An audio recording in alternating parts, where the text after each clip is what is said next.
Hello students, welcome to Biomentors classes online. Today we are going to discuss the next topic in our chapter electromagnetic induction और आज का जो हमारा यहाँ पर टॉपिक है वो है RLDC सर्किट्स। ठीक है, RLDC सर्किट ये यहां पर हमारे पास में टॉपिक है। इसमें क्या पढ़ने वाले हम लोग, एक रजिस्टर को एक इंडक्टर के साथ में बैटरी से कनेक्शन दिया जाएगा तो उसके पश्चात क्या होता है ये हमें पढ़ना है। और इस लेक्चर में RLDC सर्किट के बाद में हमारा एक छोटा सा टॉपिक है एडी करंट्स, उस पर थोड़ा सा डिस्कशन होगा एंड उसके तुरंत पश्चात हम लोग पहुंच जाएंगे कहां पर, एसी जनरेटर। और एसी जनरेटर में एसी हम लोग जनरेट कर लेंगे और उसके बाद उसको पढ़ेंगे अल्टरनेटिंग करंट इस चैप्टर में पूरा स्पेशली। ठीक है, so can I start now? Okay, so start करते हैं। ये बिल्कुल वैसे ही है जैसे हम लोग कैपेसिटर में आरसी सीरीज सर्किट पढ़ते हैं, वैसे ही यहां पर RLDC सर्किट या RL सीरीज सर्किट बोल दें तो भी कोई दिक्कत नहीं है। और हमारी जो स्टार्टिंग होती है उसमें हम लोगों ने क्या किया, एक लगा दिया बेटा रजिस्टर, एक लगा दिया यहां पर इंडक्टर और यहां पर हम लोगों ने एक स्विच लगाया हुआ है और इस स्विच से एक बैटरी कनेक्ट करी गई है जिसकी वैल्यू है यहां पर E। ये रजिस्टर है R, ये इंडक्टेंस या इंडक्टर है हमारे पास में L। ठीक है, अब कहानी की शुरुआत किस प्रकार से होती है, तो हम लोगों ने क्या बोला, लेट्स से एट t बराबर 0 पर switch is closed, switch is closed, switch को हमने किया है क्लोज। तो जैसे ही स्विच को क्लोज किया जाता है तो क्या होगा, current will start flowing through the circuit, current will start flowing through the circuit. लेकिन सुनिए, यहां पर एक पॉइंट को ध्यान दीजिए, जैसे ही आप स्विच करोगे, स्विच को ऑन करोगे या क्लोज करोगे, देखो ऑन और क्लोज एक ही बात होती है, ध्यान रखना है ना, ओपन और ऑफ, स्विच इज ओपन या switch is of, in terminologies को ध्यान रखना क्योंकि कई बार क्वेश्चंस में ऐसे सवाल बन सकते हैं जो आपको आने चाहिए। तो स्विच के ऑन करने से जरा पहले इस सर्किट में करंट क्या था, 0 था। स्विच के ऑन करते ही इस सर्किट में से करंट फ्लो होना स्टार्ट होगा, यस और नो? बिल्कुल सही बात है, मतलब करंट 0 से एक वैल्यू की तरफ बढ़ेगा और करंट चाहेगा कि भैया मैं मैक्सिमम वैल्यू को अचीव करूं, चाहेगा या नहीं चाहेगा, तो ये करंट की चाहत है। इसका मतलब समझिए, यहां पर हो क्या रहा है, current is changing, current is changing from zero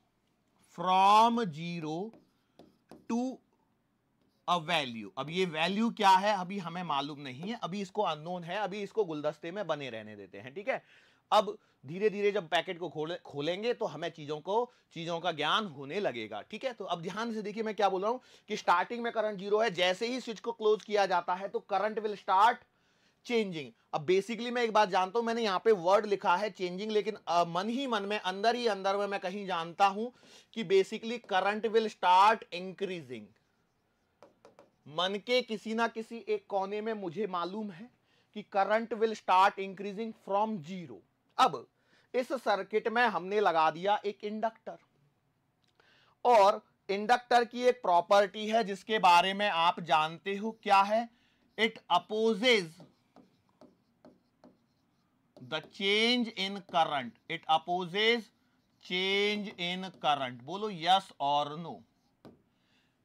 inductor क्या करता है, inductor opposes the change in current, और जब ये करंट में परिवर्तन का विरोध करता है तो भैया यहां पर क्या होता है, एक EMF इंड्यूस होता है। क्या होता है, एक EMF इंड्यूस होता है, किसके अंदर में, इंडक्टर के अंदर में। एक ही इंडक्टर लगाया है, सेल्फ इंडक्टेंस के कारण यहां पर एक EMF इंड्यूस होगा और ये जो EMF इंड्यूस होगा, इस EMF इंड्यूस्ड EMF की वैल्यू मैं लिखूंगा E बराबर L di/dt। I am just only talking about the magnitude. ठीक है, तो जब ऐसा हुआ तो हमारा ये जो सर्किट है, हमारा ये जो विद्युत परिपथ है, ये चेंज हो जाएगा और ये चेंज होके कुछ इस प्रकार से बनेगा कि किस प्रकार से बनेगा उसको समझने से पहले देखिए, यदि करंट आई फ्लो हो सकता था तो कुछ इस प्रकार से होता। भाई बैटरी की पॉजिटिव डायरेक्शन नेगेटिव डायरेक्शन, तो करंट ऐसे जाना चाहिए था, लेकिन सिंस यहां पर ये जो इंडक्टर लगा हुआ है इसने हमारे पूरे खेल को यहां पर बिगाड़ दिया है, और ये क्या करता है, ये खुद एक इंड्यूस ईएमएफ की तरह बिहेव करने लगता है। ठीक है, ये आर और ये ई बराबर L d I by d t, और ये ई। पहले देख लीजिए बैटरी की डायरेक्शन सही बनी है या गलत बनी है। जो ऊपर में स्मॉल ई लिखा है उसको पहले देखिए, क्या यहां पर इस डायरेक्शन में आने वाला करंट इंक्रीज हो रहा है, तो इंडक्टर उस कारण का विरोध करेगा जिसने इसे प्रोड्यूस किया है। किसको? ईएमएफ को। तो ये कैसे बनाएगा, ये क्या करेगा, ये चाहेगा कि इस डायरेक्शन में करंट को इंक्रीज करना चाहेगा, बराबर है भाई। इस डायरेक्शन में आपका करंट इंक्रीज हो रहा है, तो इंडक्टर चाहेगा कि इस डायरेक्शन में करंट इंक्रीज हो जाए, तो इसका जो इंड्यूस ईएमएफ आएगा ई बराबर L d I by d T. क्या ये इस प्रकार से आएगा या नहीं आएगा? तो आप बोलोगे बिल्कुल सही बात है।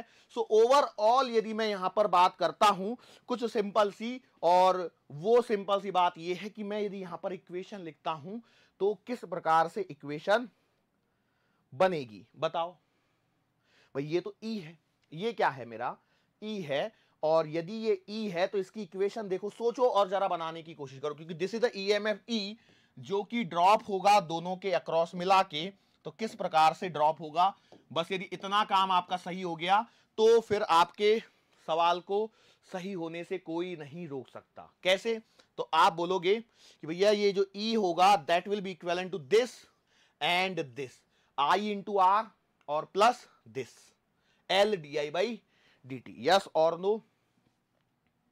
तो आपने लिखा आई इंटू आर प्लस का L d I by d t. एक बात समझ लीजिए, ये जो आई है यहां पर, ये अभी इस किसी इंस्टेंट पर एक करंट है जिस इंस्टेंट पर मैं बात कर रहा हूं। यस और नो? क्या ये मेरी बात आपको समझ में आ रही है? यस और नो?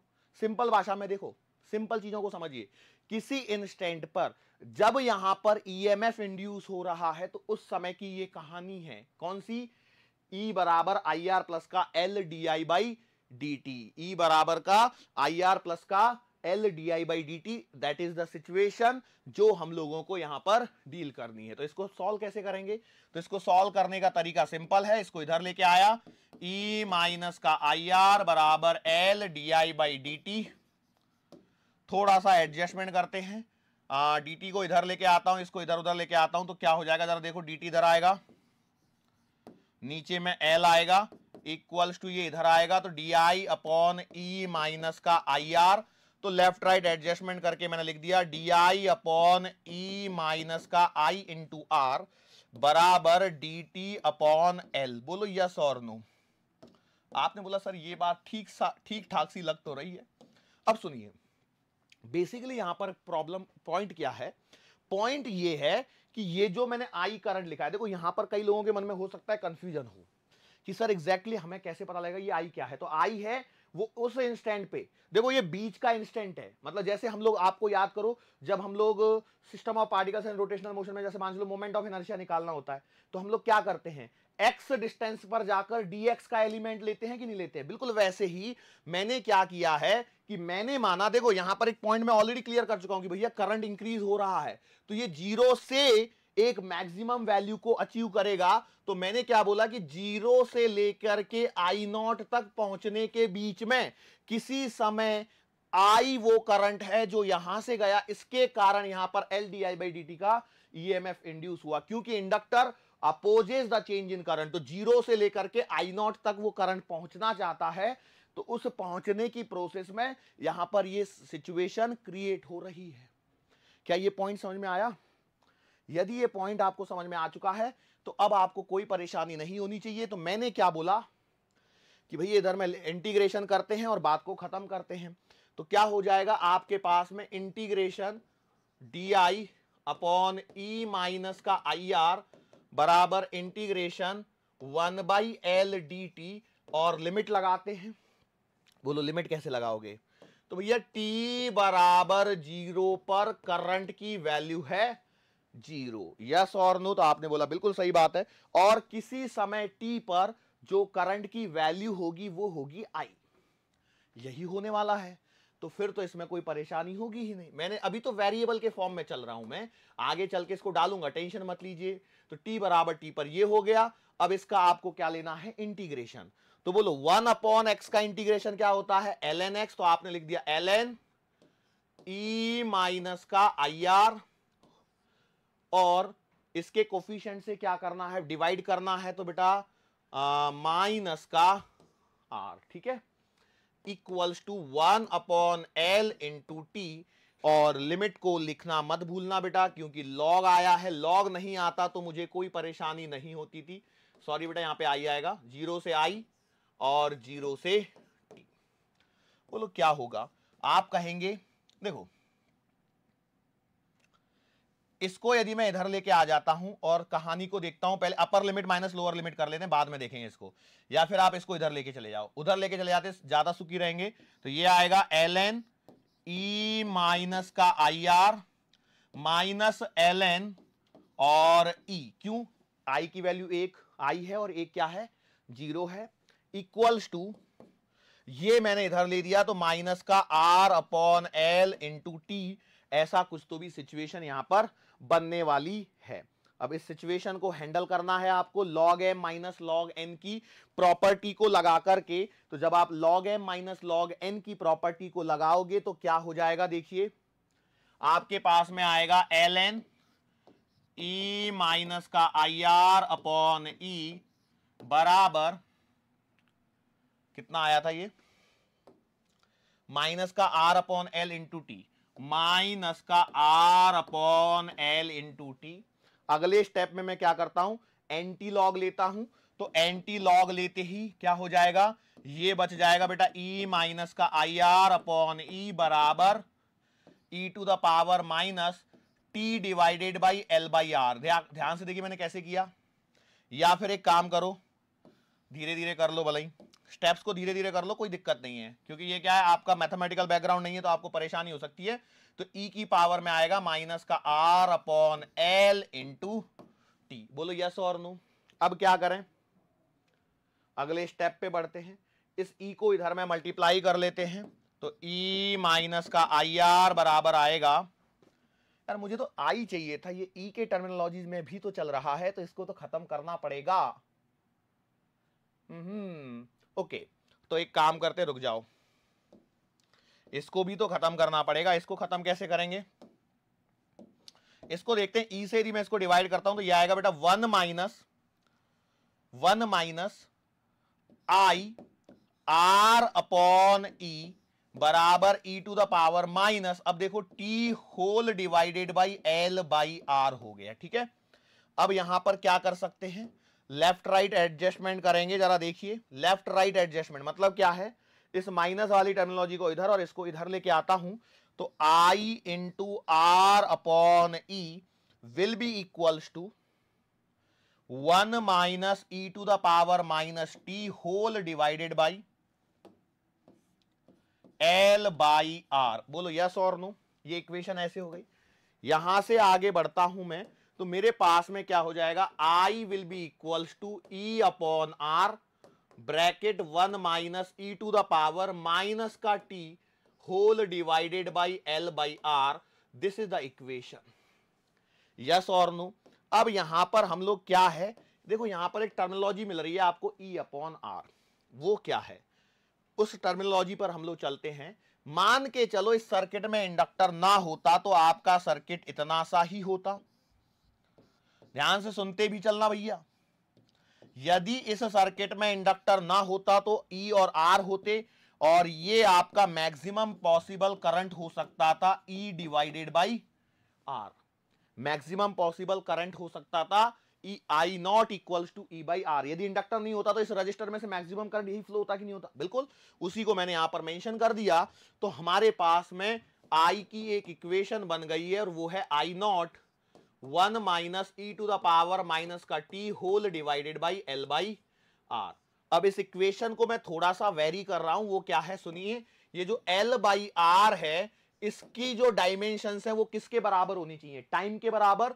तो इसे हम लोग लिखते हैं टाउ। टाउ को कहा जाता है टाइम कांस्टेंट। कैसे आएगा आगे चल के समझाऊंगा। अभी देखिए e की power minus t upon tau. क्यों? e क्या है, एक्सपोनेंशियल टर्मिनोलॉजी, और एक्सपोनेंशियल टर्मिनोलॉजी क्या होती है, डायमेंशनलेस होती है, यूनिट्स एंड मेजरमेंट का कॉन्सेप्ट। आई करंट है, आई नॉट भी मैक्सिमम करंट है, तो करंट करंट कैंसिल हो रहे हैं डायमेंशन, तो इधर का ये पूरा टर्मिनोलॉजी डायमेंशन लेस होना चाहिए। तो डायमेंशन लेस तभी होगा जब e की पावर में माइनस टी अपॉन जो भी डेटा है वो डायमेंशन लेस होना चाहिए, और तभी हो सकता है जब एल बाई आर के डायमेंशन टाइम के बराबर हो। ये सिंपल से कॉन्सेप्ट है बेटा, ये आपको पता होने चाहिए। यदि ये पता नहीं है तो आप बहुत परेशानी में हो, क्योंकि एग्जाम में ना कई बार है ना ये डायमेंशन पूछ ले जाते हैं, एल बाई आर के डायमेंशन या आर बाई एल के पूछ लेता है, और हम लोग कंफ्यूज होते हैं, अरे यार आर के डायमेंशन याद नहीं है, एल के डायमेंशन याद नहीं है। पर मेरी सलाह ये है कि आपको याद होनी चाहिए कि यूनिट्स एंड मेजरमेंट चैप्टर में सीधे सीधे पूछे जा सकते हैं। तो ये आपके पास में इक्वेशन हो गई। अच्छा एक बात बताइए, ये जो इक्वेशन है इसको मैं लिख सकता हूं लास्ट में फाइनली, आई बराबर I not 1 minus e to the power minus का टी अपॉन टाउ। बोलो यस और नो, अरे बोलो। तो आपने बोला सर लिख तो सकते हैं, मतलब ये जो इक्वेशन है, this equation is giving me the instantaneous value of current I when the switch is just close. और जब स्विच को जस्ट क्लोज किया होता है तो उसे हम लोग ड्यूरिंग द चार्जिंग प्रोसेस कहते हैं। कैपेसिटर में ऐसा पढ़ा था, लेकिन इंडक्टर में तो हम चार्जिंग वार्जिंग वाली बात करते नहीं। इंडक्टर में कहीं हम लोगों ने पढ़ा कि इंडक्टर को चार्जिंग करनी है करके, नहीं। तो इसमें हम लोग इसको बोलते हैं इंक्रीमेंट ऑफ करंट। इसको क्या बोलते हैं, इंक्रीमेंट ऑफ करंट वाली प्रोसेस हम लोग इसको नाम दे देते हैं। ठीक है, तो अब इसको लेके आते हैं और एडजस्ट करते हैं। तो हमारे पास में ये इक्वेशन हो गई, आई बराबर I not 1 minus e to the power minus t divided by tau. ठीक है, तो अब मैं क्या करता हूं जरा देखो। लेट से पुट कर दिया मैंने t बराबर 0। t बराबर 0 का मतलब क्या है, t बराबर 0 वो इंस्टेंट है जहां पर आपने जस्ट स्विच प्रेस किया होगा। तो t बराबर 0 रखने पर आप बताइए मुझे क्या मिल रहा है। आपको मिलेगा i बराबर I not 1 minus e to the power 0। बोलो सही है, t की जगह 0 रखा तो 0 अपॉन समथिंग, 0 अपॉन समथिंग मतलब 0, और माइनस 0 मतलब भी 0 होता है, तो e की पावर 0 आ गई। e की पावर 0 का मतलब बताइए कितना होगा, फटाफट। e की पावर 0 का मतलब होगा 1, तो 1 माइनस 1 करने पर 0 आता है, तो इसका मतलब यह है कि i बराबर मिल रहा है 0। तो यहां पर पॉइंट को पकड़िए, t बराबर 0 पर i बराबर 0 है, t बराबर 0 है, सॉरी t बराबर 0 पर i बराबर 0 है। तो इसका मतलब यह है कि भैया सर्किट में से कोई करंट फ्लो नहीं हुआ। कहां गया सर्किट हमारा, ये रहा। मतलब ये यदि करंट फ्लो नहीं हुआ, इसका मतलब समझिए क्या होता है, इसका मतलब यह है कि inductor behaves as a open switch. क्या कहूंगा मैं कि भैया एट t बराबर 0 inductor behaves as open circuit. ये चीजें आपको पता होनी चाहिए, एग्जाम में डायरेक्ट सवाल पूछा जा सकता है इस पे। बात समझ में आ रही है, ये काम की चीजें हैं, ये क्या है, काम की चीजें हैं। ओके, यस और नो। अब एक पॉइंट और आता है मेरे पास में, इसका ग्राफ, वो थोड़ी देर बाद बनवाऊंगा, लेकिन उससे पहले एक चीज और देखिए। हम बात करते हैं एट t बराबर इंफिनिटी। तो भैया t बराबर इंफिनिटी पे क्या होगा, अच्छा आप लिखोगे i बराबर I not 1 minus e to the power minus infinity. बोलो सही है क्या सर, इंफिनिटी में प्लस और माइनस होते हैं क्या, होते हैं। याद करो नंबर लाइन को, नंबर लाइन पे आप इधर 0 लिखते हो, इधर माइनस इंफिनिटी और इधर प्लस इंफिनिटी लिखते हो, तो इसको ध्यान देना। ठीक है, चलो तो आगे आ जाओ। तो मैं क्या करता हूं, इसको लिख लेता हूं i बराबर I not 1 minus 1 upon e to the power infinity. बोलो सही है क्या, ओके। तो भैया 1 अपॉन, आगे बढ़ जाओ, i बराबर I not 1 minus 1 upon infinity. क्यों, देखो e की वैल्यू 2 और 3 के बीच में होती है, तो 2 और 3 के बीच का कोई नंबर और उसकी पावर इन्फिनिटी, यदि 2 की पावर इन्फिनिटी लग जाएगी कितनी आएगा, इन्फिनिटी आएगा। तो 1 अपॉन इन्फिनिटी, और 1 अपॉन इन्फिनिटी क्या होता है, 0। तो इसका मतलब i बराबर आ गया 0। तो इससे आपका कंक्लूजन निकलेगा कि भैया एट टी बराबर infinity inductor behaves as closed switch. इसका सिग्निफिकेंस समझिए, इसका सिग्निफिकेंस ये है कि स्विच ऑन करने के बहुत समय के पश्चात इंडक्टर सर्किट में लगा हुआ है या नहीं लगा हुआ है उससे कोई फर्क नहीं पड़ता है। क्यों? क्योंकि इंडक्टर जो है वो करंट में परिवर्तन का विरोध करता है। लेकिन आगे देखो, एक्चुअली क्या आपके सिलेबस में बहुत सारी चीजें नहीं है, जैसे सोर्स है, ये जो मैंने बैटरी लगाई है ना, इसके भी आगे पीछे में कुछ और चीजें होती है। जैसे सोर्सेस के टाइप होते हैं, कांस्टेंट करंट सोर्स या कांस्टेंट वोल्टेज सोर्स, हमें कुछ मेंशन किया है। कांस्टेंट करंट सोर्स का मतलब होता है ऐसा सोर्स जिसके थ्रू एक कांस्टेंट करंट लिया जाता है। कांस्टेंट वोल्टेज सोर्स मतलब क्या है कि वो कांस्टेंट वोल्टेज को मेंटेन रखता है। तो ये बहुत सारी चीजें होती हैं, ठीक है, हमें उसमें नहीं पढ़ना है। तो हमें तो सिर्फ सिंपल सी बात ये करनी है कि स्विच को ऑन करने के बहुत समय पश्चात यदि मैं देखता हूं तो सर्किट में इंडक्टर लगा है या नहीं लगा है, कोई फर्क नहीं पड़ने वाला है। यस और नो? तो ये ऐसी कहानी हो गई। सॉरी बेटा, I बराबर आई नॉट लिखना था, मैंने सिर्फ 0 लिख दिया, कोई बात नहीं, यहां पे आप समझदार हैं। तो I बराबर आई नॉट का मतलब क्या है? I बराबर आई नॉट का मतलब है कि ये मैक्सिमम करंट की वैल्यू थी। मैंने बोलते समय पहले बोल दिया था क्या ऐसा कि नहीं बोला था? अब देखो, ठीक है, मुझे भी नहीं मालूम मैंने क्या बोला था क्या नहीं बोला था, वापस से सुन लो कि भैया टी बराबर इन्फिनिटी पे ये I बराबर आई नॉट आ गया। I naught is the maximum value, और मैक्सिमम वैल्यू मतलब कौन सी थी? मैक्सिमम वैल्यू वो वैल्यू थी जो मैंने यहां पर आपको सिखाई थी। किधर गई किधर गई किधर गई? कि मैंने बोला यदि सर्किट में इंडक्टर ना होता तो ये ऐसी सिचुएशन होती, ये आई नॉट होता। तो क्या उसी आई नॉट तक हम लोग पहुंच चुके हैं? मतलब सर्किट में इंडक्टर लगा है या नहीं लगा है कोई पता नहीं चल रहा है। यस और no? So that's the point जिसको आपको यहां पर समझना है। एक लाइन और खींची हुई है, वो समझिए क्या है। इसको मैं यहां से मिटा रहा हूं। यहां पर हम लोग एक और कैलकुलेशन करेंगे, एट टी बराबर टाउ। टी बराबर टाउ, तो टी बराबर टाउ पे मैं लिखूंगा आई बराबर I not 1 minus e to the power minus tau upon minus tau. तो आई बराबर आएगा I not 1 minus e to the power minus का 1, ई की पावर माइनस का 1 आएगा। मतलब आई बराबर आएगा आई नॉट 1 माइनस 1 बाई ई, और इसे सॉल्व करेंगे तो आई बराबर आएगा कितना? आई नॉट ई माइनस 1 अपॉन ई, ठीक है, E minus E divided by 1। अब यहां पर यदि मैं इसको सॉल्व कर लेता हूं तो देखो ई की जो वैल्यू है ना वो लगभग 2 और 3 के बीच में 2.7 होती है। तो आप जब ई माइनस 1 अपॉन ई की वैल्यू को सॉल्व करते हो तो आपको जो डेटा मिलता है उसका वैल्यू होती है 0.638। ये हम लोग पहले भी कर चुके हैं। तो ये आएगा 0.638 आई नॉट। तो ये यहां से आपको टाउ की डेफिनेशन मिलती है। टाउ होता है आपका टाइम कांस्टेंट। तो ये टाइम कांस्टेंट डिफाइन करता है कि, ये आई नॉट को मैंने कैपिटल नहीं लिया क्या? ओके। टाइम कांस्टेंट वो टाइम पीरियड होता है जिसमें जो करंट है अपनी मैक्सिमम वैल्यू का 64%, क्योंकि देखो यहां क्या लिखा हुआ है 0.638 लिखा हुआ है, तो 0.638 मतलब लगभग 64% हो गया। तो करंट अपनी 64% वैल्यू को अचीव कर लेता है, तो वो समय होता है टाइम कांस्टेंट। टाइम कांस्टेंट वो समय है जिसमें करंट अपनी मैक्सिमम वैल्यू की 64% वैल्यू को अचीव कर लेता है, तो उसे कहा जाता है टाइम कांस्टेंट। क्या ये बात समझ में आ रही है? अब देखो ये मैंने कर लिया करंट के लिए, बिल्कुल इसी पर आपका सवाल बन सकता है, और वो सवाल होगा किसके लिए? एनर्जी के लिए। तो भैया इंडक्टर में जो एनर्जी स्टोर होगी वो आएगी U बराबर हाफ एल आई स्क्वायर।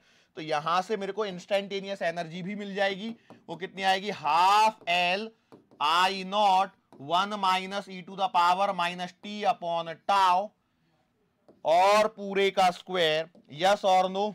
क्या ये बात मिल रही है?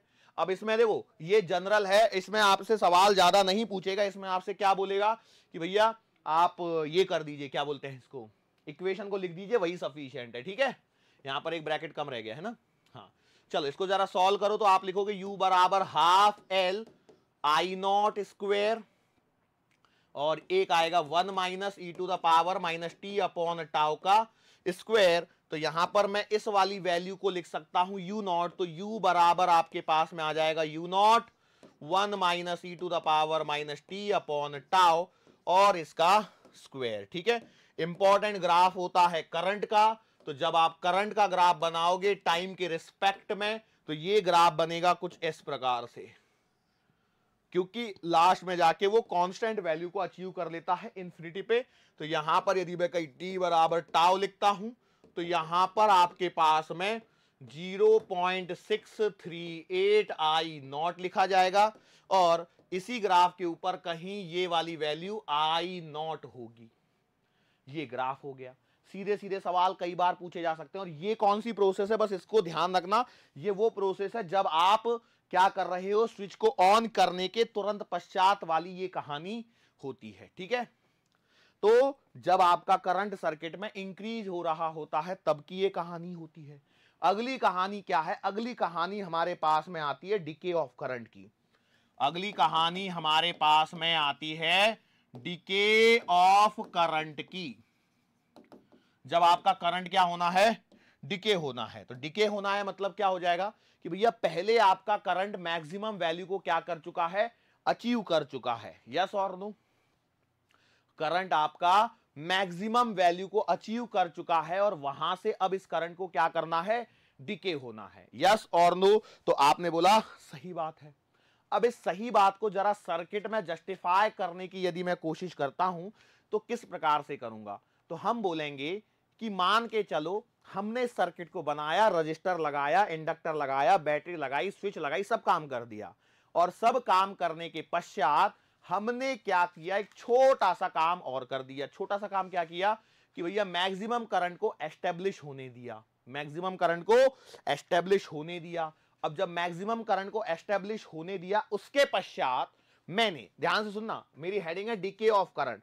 डीके ऑफ करंट है मतलब करंट को कम होना है, और करंट कम तभी कर पाओगे जब आप मैक्सिमम वैल्यू को अचीव कर चुके हो। तो मतलब मैं लिखूंगा after achieving maximum value of current, maximum value of current को अचीव करने के पश्चात अब हमने क्या किया, let's say battery is removed, battery को क्या कर दिया है, रिमूव कर दिया है, एक पॉइंट। और दूसरा पॉइंट ये है कि it is made short circuit, battery को रिमूव करके हम लोगों ने क्या कर दिया है, शॉर्ट सर्किट कर दिया है। इसका मतलब ये है कि अभी आपके सर्किट की सिचुएशन कुछ ऐसे है कि यहां पर एक रजिस्टर, यहां पर एक इंडक्टर, बैटरी को हटा के इसको शॉर्ट सर्किट इस प्रकार से कर दिया है। ठीक है, तो अब बताओ क्या होगा सर्किट में। इस इंडक्टर ने क्या कर लिया है, अपनी एनर्जी स्टोर कर रखी है, और जब ये बैटरी, देखो जब तक बैटरी एनर्जी दे रही थी तब तक तो ये मजे में ले रहा था, उसके बाद तो इसने क्या बोला, भैया मेरी जितनी कैपेसिटी है मैं उतनी ले चुका हूं, अब मुझे कोई मतलब नहीं है। लेकिन जैसे ही आपने बैटरी को हटाया, बैटरी को हटाते ही क्या होगा, करंट डिक्रीज होना स्टार्ट करेगा। होगा या नहीं होगा, क्योंकि देखो अब कहीं से करंट आ रहा है क्या, नहीं, कहीं से इसको एनर्जी मिल रही है क्या, नहीं। तो इसके पास में जो इंड्यूस ईएमएफ के कारण जिसकी वैल्यू थी L d I by d T बराबर है, यहां से आपके पास में एनर्जी स्टोर कर चुका था। तो ये क्या करेगा, अब ये इस एनर्जी के परिणाम स्वरूप करंट को डिक्रीज होने से रोकने की कोशिश करेगा, और इस कोशिश के दरमियान ये अपने यहां से एक करंट प्रोवाइड करेगा जिसकी इंस्टेंटेनियस वैल्यू आई होगी, और इसके अक्रॉस जो पोटेंशियल ड्रॉप है, यही पोटेंशियल ड्रॉप आपका यहां पर भी लागू होगा। यस और no, are you getting my point. इसके अक्रॉस कितना है भाई, इसके अक्रॉस है minus L d I by d t, और this should be equal to what, I into R. I क्या है, इंस्टेंटेनियस। तो कहानी को बिल्कुल वैसे ही ले जाओ, तो आप लिखोगे कैसे, डी आई अपॉन आई बराबर माइनस का R upon L into d t. बोलो यस और नो। फिर क्या करता हूं, वही कहानी, इंटीग्रेशन टी बराबर 0 पर। अब इस बार ध्यान रखिए, टी बराबर 0 पर आपकी कहानी में थोड़ा सा परिवर्तन है। क्या, अब जब आप ऐसा कर रहे होगे तो उस समय आपका बेटा मैक्सिमम करंट फ्लो हो रहा है आई नॉट, और जब आप t बराबर इंफिनिटी पे पहुंचने के बजाय मैं बोलूं t बराबर t पर, तो आपने बोला करंट है I। क्यों? After achieving maximum value of current, फिर मैं कहानी को बना रहा हूं। तो आपने इसको देखा तो आपने कहा इसमें क्या दिक्कत है, आपने यहां पे लगा दिया ln I और लिमिट लगा दी I नॉट से लेकर के I तक बराबर माइनस का R upon L into T. Solve करिए फटाफट फटाफट। तो यहां पर आपके पास में आएगा ln I माइनस का ln I नॉट बराबर माइनस का R upon L into T. Adjustment करना है, उससे पहले इसको एडजस्ट करते हैं। तो ये आएगा ln I upon I not बराबर है क्या, log M minus log N equals to minus का R upon L into t. अब क्या करें, एंटी लॉग लेते ही क्या हो जाएगा, इधर में e की पावर में चढ़ जाएंगी सारी चीजें और इधर में I अपॉन I नॉट बच जाएगा। और ये क्या हो जाएगा, e की पावर माइनस का R upon L into T. बोलो यस और नो। आगे क्या लिख सकता हूं, मैं लिख सकता हूं I बराबर I not e to the power minus का R upon L into t. अगला स्टेप आप जानते हो एडजस्टमेंट का काम है। I बराबर आएगा I not e to the power minus t whole divided by L by R।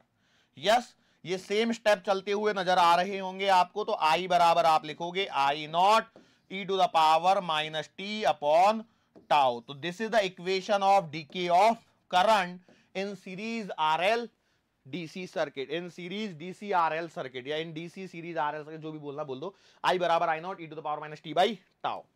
फिर से क्या हो गया, हाँ बोलो समझ में आया। अब क्या करना है, फिर से काम करो। एट टी बराबर 0 पे देखो तो I बराबर आपको मिलेगा I not e to the power 0। तो I बराबर आपको I नॉट मिल गया, मैक्सिमम करंट था। सिमिलर वे में एट टी बराबर इंफिनिटी पे चेक करो तो I बराबर मिलेगा I not e to the power minus infinity. मतलब I बराबर I naught into 1 by e to the power infinity. मतलब आप लिखोगे I बराबर I naught into 1 by infinity, मतलब I बराबर 0। तो इनफाइनाइट समय के पश्चात करंट सर्किट में वापस से 0 हो जा रहा है। यस और नो, बोलो सही बात है क्या। फिर से यहां पे वही t बराबर टाउ पे भी निकाल लो। तो एट t बराबर टाउ आप लिखोगे तो I बराबर आएगा I not e to the power minus t divided by tau. तो I बराबर I नॉट और यहां पर tau cancel e to the power minus 1। तो I बराबर आएगा 1 बाई ई और अपॉन में I नॉट, सॉरी I बराबर I नॉट अपॉन में E, मैंने E अपॉन में I नॉट बोल दिया था, वो यहां पर आएगा I not upon E। Yes और नो, क्लियर है क्या ये वाला पॉइंट। अच्छा, वहां पर 63.8 था, 63.8 यहां पर होता है कितना, 100 में से 60 उसको सब्ट्रैक्ट कर लो।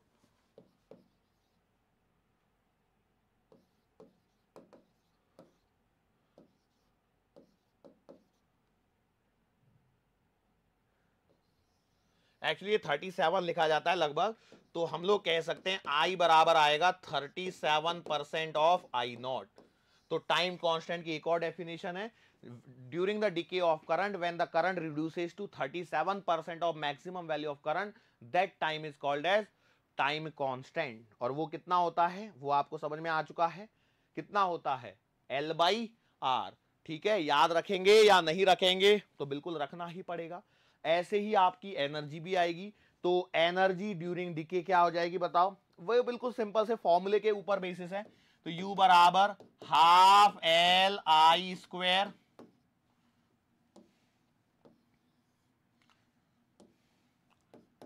Put the value value put करोगे तो U बराबर हाफ L, ये आएगा I not e to the power minus t upon tau.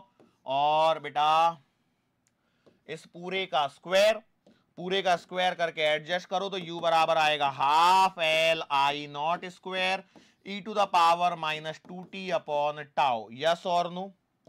अब यहां पर आपके पास में U बराबर आ जाएगा, इसे U नॉट ले लो, ई टू द पावर माइनस का 2t upon tau, that's it. ठीक है, तो ये सारी इक्वेशंस हो गई बेटा। मेडिकल एंट्रेंस में यदि सवाल पूछना है एग्जामिनर को तो वो डायरेक्ट सवाल पूछता है, ऐसे घुमा फिरा के चीजों को नहीं पूछता है। ठीक है, अब याद क्या रखनी है, चीजें किस प्रकार से करनी है, क्या ये बात समझ में आ गई? यस और नो?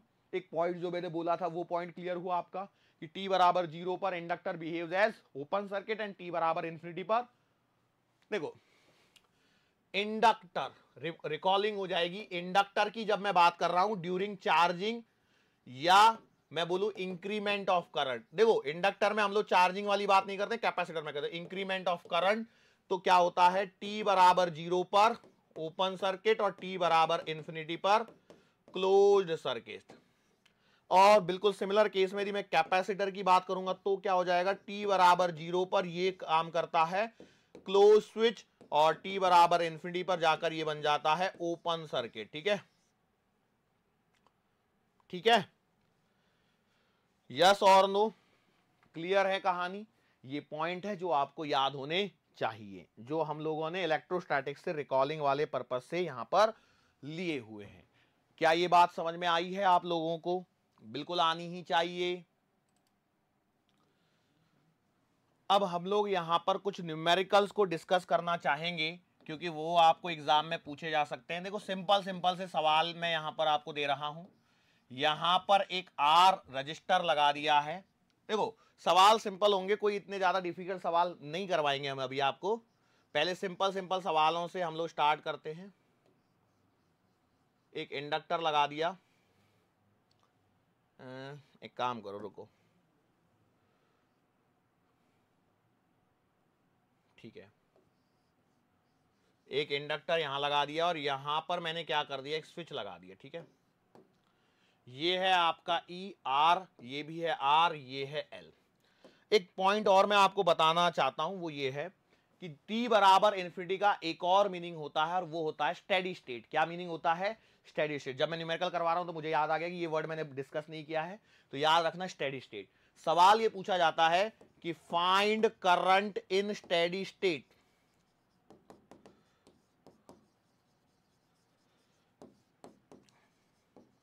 t बराबर 0 पर स्विच को क्लोज किया जाता है तो find the current in steady state condition, ये आपको बताना है।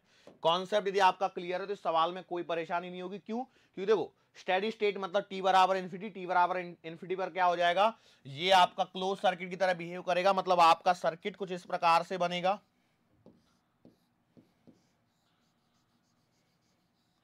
बोलो यस और नो, आर आर ई। तो बोलो आई कितना आएगा? अरे ये तो बहुत सिंपल सा सवाल है। आई बराबर आएगा ई डिवाइडेड बाई आर, और आर 2R, मतलब आई नॉट की वैल्यू आएगी ई अपॉन 2R। या तो वो पूछेगा मैक्सिमम करंट या फिर वो पूछेगा स्टेडी स्टेट करंट। आप सवालों को ध्यान रखना क्या पूछा जा रहा है। मैक्सिमम करंट मतलब वही जो आपका सर्किट में नहीं है। क्या नहीं है? इंडक्टर नहीं है। क्योंकि देखो कहीं आपको क्लोज सर्किट करना है कि ओपन सर्किट करना है ये भी तो आपको पता होना चाहिए। यदि मैं सवाल में पूछूं कि t बराबर 0 पर, तो अरे इस सर्किट में कोई करंट फ्लो ही नहीं होगा। क्यों? क्योंकि t बराबर 0 पर ये ओपन सर्किट की तरह बिहेव करता है। दीज आर द क्वेश्चंस, एकदम कॉन्सेप्चुअलिटी चेक करने के लिए। तो ये आपका स्टेडी स्टेट का करंट है या मैक्सिमम करंट है, दोनों एक ही आंसर आ रहे हैं। चलो एक और सवाल करते हैं। देखो अब इसी डायग्राम को, इस बेसिक से डायग्राम को हम लोग थोड़ा सा चेंज करते हैं। ठीक है, अरे मैंने क्या किया, देखो यहां पर वो बैटरी थी एज इट इज, यहां आपका रजिस्टर था एज इट इज। एक रजिस्टर को मैंने यहां ऐसे लगा दिया और इंडक्टर को यहां पर ऐसे लगा लिया। ठीक है, सवाल को ध्यान से देखना, डिफरेंस को आइडेंटिफाई करना। स्विच विच मैंने बनाया नहीं है, मैं स्विच नहीं बना रहा हूं। ठीक है, आप चाहें तो सर्किट के अंदर में इस इंडक्टर से थोड़ा सा पहले एक स्विच लगा लीजिए। ठीक है, इंडक्टर के ऊपर नीचे कहीं पे भी एक स्विच लगा के आप अपना प्रोग्राम शुरू कीजिए। सवाल क्या है? सवाल ये है कि फाइंड स्टेडी स्टेट करंट। सवाल को ध्यान से सुनना, फाइंड स्टेडी स्टेट करंट, वही सवाल है, फिर से रिपीट टेलीकास्ट में करो भैया। क्या आएगा? Steady state. स्टेडी स्टेट का मतलब क्या है? स्टेडी स्टेट का मतलब है inductor behaves as a close switch. तो ये जो डायग्राम है वो ऐसे बन जाएगा बेटा, आर, ये वाला आर और ये वाली लाइन सीधी सीधी, शॉर्ट सर्किट करना था तो ये आर, ये R और ये E, और जिनको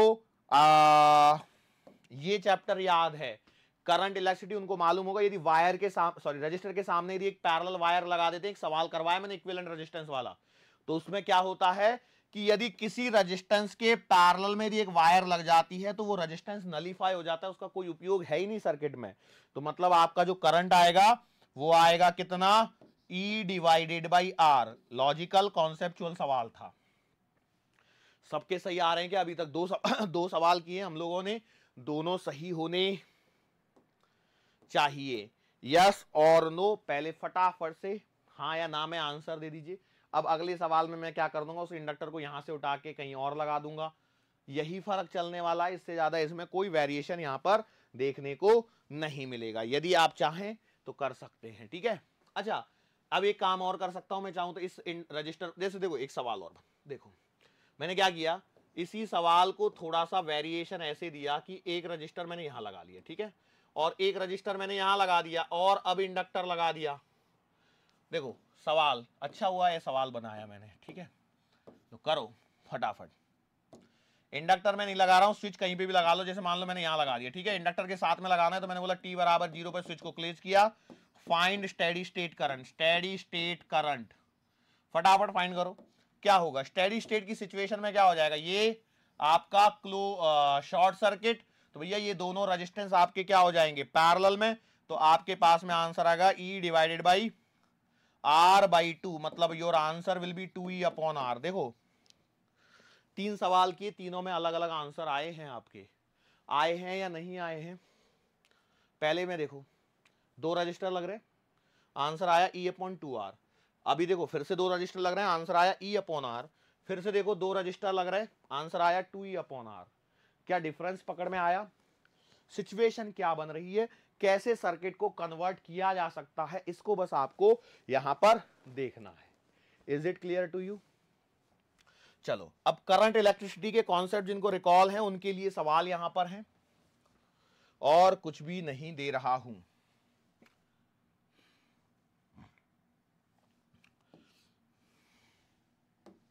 मान के चलो यहां पर एक बैटरी लगा दी, यहां एक रजिस्टर लगा दिया मैंने, यहां एक इंडक्टर लगा दिया मैंने, और इसके पैरेलल में ऊपर एक और इंडक्टर लगा दिया, ये है L का और ये है 2L का, ठीक है। तो अब आपको बताना है, ये वैल्यू E है, ये वैल्यू R है, फाइंड स्टेडी स्टेट करंट। सवाल तो वही है, फाइंड स्टेडी स्टेट करंट। फटाफट करके बताओ सवाल को कैसे करेंगे। तो भैया देखो सबसे पहली बात है, यदि मैं स्टेडी स्टेट करंट चाहता हूं तो मैं तो I बराबर E अपॉन R लिखूंगा। यस और नो? भाई बोलो स्टेडी स्टेट करंट। रजिस्टर देखो कहां से है, रजिस्टर कहां फंसाया गया है, उस पर फोकस करो। क्योंकि देखो एक बार बताऊं, मैं आपको हाई फंडू सवाल नहीं आने वाले, तो इसमें अब ज्यादा समय नहीं लगेगा, हम लोग एक दो एग्जांपल और कराऊंगा मैं, और आपका काम खत्म हो जाएगा अभी के अभी।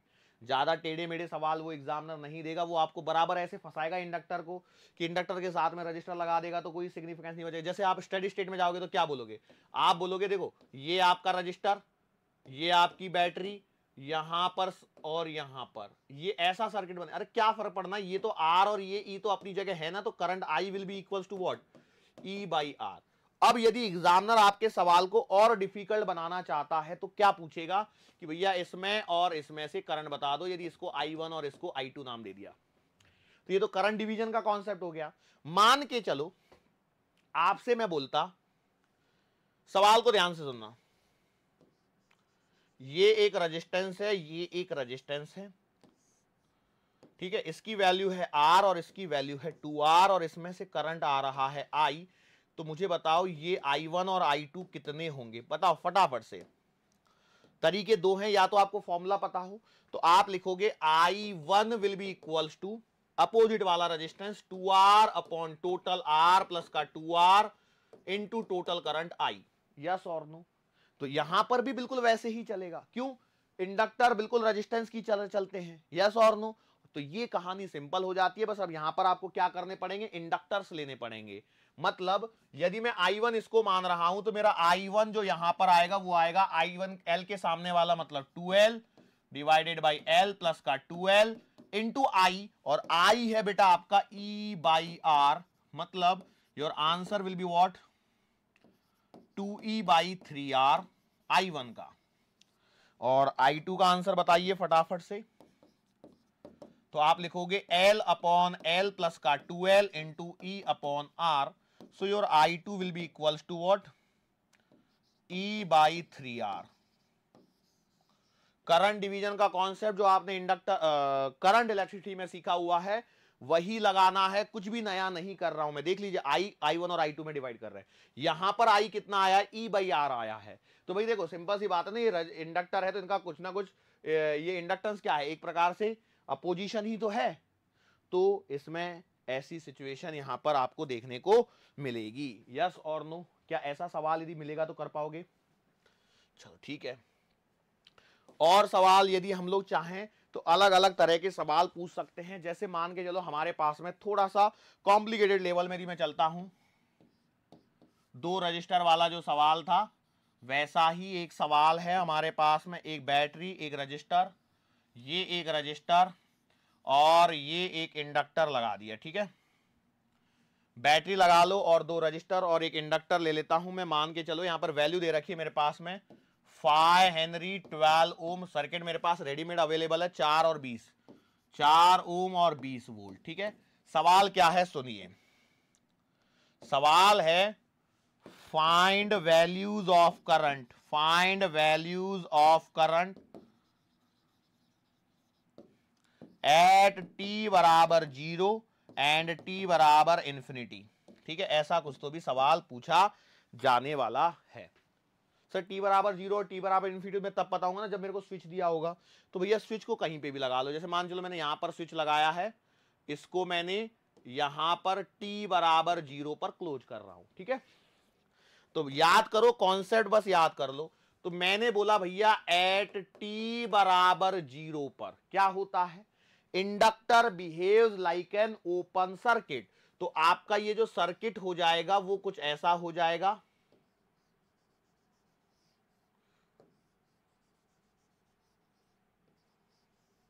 ये 12 ओम, ये 4 ओम और ये 20 वोल्ट। बोलो आई की वैल्यू टी बराबर 0 पर आई टोटल आएगा 20 डिवाइडेड बाई 4 मतलब 5 एम्पियर।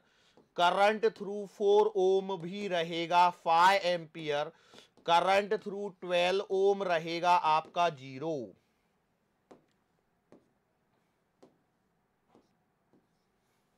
करंट थ्रू 12 ओम रहेगा कितना, 0। क्यों, पूरा करंट आपका यहीं से फ्लो हो जाएगा।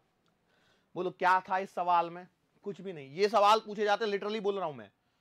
तो सर एग्जाम में तो हमें डरावने लगते हैं लेकिन वास्तविकता में होते नहीं है। चलो आगे बढ़ो, फिर टी बराबर इंफिनिटी पे। तो भैया टी बराबर इंफिनिटी पे क्या हो जाएगा, वो जो इंडक्टर है वो आपका क्या हो जाएगा, एक क्लोज स्विच की तरह बिहेव करेगा। मतलब ये 12 ओम, ये 4 ओम और ये 20 वोल्ट की बैटरी लगा लो। क्या हो जाएगा, रेजिस्टेंस 2 पैरेलल में है तो 12 और 4, तो आर इक्विवेलेंट कितना आएगा, 12 इंटू 4 डिवाइडेड बाई 12 प्लस का 4, 12 इंटू 4 डिवाइडेड बाई 16। तो यहां पर आप देखोगे 4 चौका 16, 4 से काटो 3 बार, तो आर इक्विवेलेंट है आपके पास में 3 ओम। सो इट इंप्लाइज करंट जो आएगा वो आएगा 20 डिवाइडेड बाई 3 एम्पियर। यस और नो। तो यहां से आपका 20 डिवाइडेड बाई 3 एम्पियर का करंट यहां पर चलने वाला है। अरे बोलो यही होगा या नहीं होगा, क्लियर सी कहानी है, यही होने वाला है। बस इस बार कैलकुलेशन को जरूर चेक करते रहना बेटा। 12 इंटू 4, 12 प्लस 4 16, 4 से काटा 4 बार, 4 तिया 12, आर इक्विवेलेंट आ गया 3 ओम। 3 ओम 20 वोल्ट की बैटरी, तो 20 बाई 3 एम्पियर का टोटल करंट। तो माना मैंने इसमें ये करंट है I1 और ये वाला करंट है I2, तो बोलो I1 कितना आएगा, तो I1 लिखा जाएगा 12 डिवाइडेड बाई 4 प्लस का 12 into 20 divided by 3। So I1 मतलब 4 ओम वाला जो करंट आएगा कितना आएगा, 3 से काटो 4 बार, 4 से काटो 4 चौका 16, 4 पंजे 20, तो 5 एम्पियर। 4 ओम वाले में से कितना करंट फ्लो होगा बेटा? 5 एम्पियर। कितना? 5 एम्पियर। और इसमें कितना आएगा? I2 माना गया है, तो ये कितना आएगा? सामने वाला मतलब 4 डिवाइडेड बाई 4 प्लस का 12 into 20/3। So I through 12 ohm resistance जो करंट आएगा, 4 चौका 16, 5/3 एम्पियर। सही कर रहा हूं क्या? देखो जरा एक बार, 4 से काटो, कैलकुलेशन करके 4 एकम 4, 4 चौका 16, 4 से काटो 5 बार, यस 5/3 एम्पियर यहां पर करंट आएगा। बोलो यस और नो। जोड़ के देख लो एक बार, सही किया है क्या? 5 या 15, 5 20, 20/3। सो यस दैट्स इट, खत्म। और कोई सवाल यहां पर पूछ सकता है क्या? वोल्टेज ड्रॉप पूछ लेते हैं कभी कभी, तो वोल्टेज ड्रॉप में तो कोई प्रॉब्लम ही नहीं है, पैरेलल में है तो सेम वोल्टेज ड्रॉप होगा। और इस वाले केस में क्या होगा कि भैया देखो, ये 20 वोल्ट पूरा इस पे आएगा, इस पे 0 होगा, क्योंकि यहां पे करंट 0 है, I बराबर 0, तो यहां पे बेटा इंडक्टर के अक्रॉस कितना आएगा? 0 ओम, 0 वोल्ट आएगा। यस, वही सवाल है। इससे अलावा इसमें कोई ऐसे सवाल हाई फंडू वाले नहीं होते। बस ध्यान क्या रखना है कि इंडक्टर हटाने के पश्चात आप सोचिए, या तो इंडक्टर लगा रहेगा या हट जाएगा, और हट गया तो सवाल आपका कैसा बचेगा? आपका सवाल बचेगा स्ट्रेट फॉरवर्ड एक करंट इलेक्ट्रिसिटी वाला क्वेश्चन। यस और नो। आप चाहें तो एक रिकॉलिंग के लिए कुछ चीजों को आप देख सकते हैं, और रिकॉलिंग के लिए यदि आप देख रहे हैं चीजों को, मतलब हम लोगों ने स्टार्ट करना है कैसे? राइजिंग ऑफ द करंट,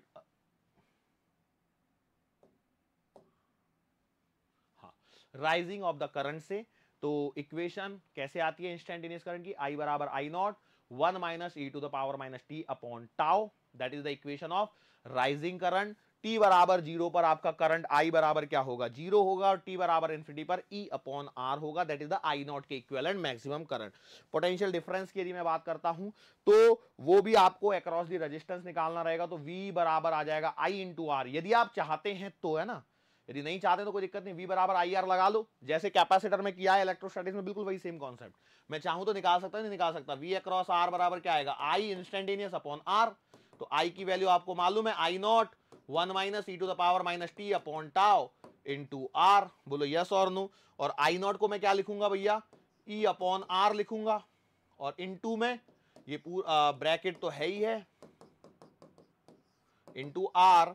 यहां पर आप देखोगे तो R से R कटते हुए नजर आएगा, तो ये आएगा E1 minus e to the power minus t upon tau. वापस से पूरी कहानी कर लो, t बराबर 0 पर आपको क्या मिल जाएगा? E के बराबर मिल जाएगा, यस और नो। और t बराबर इंफिनिटी पे क्या हो जाएगा? E के बराबर आ जाएगा। t बराबर 0 पर 0 हो जाएगा, मैंने शायद E तो नहीं बोल दिया था ना जल्दबाजी में। t बराबर 0 पर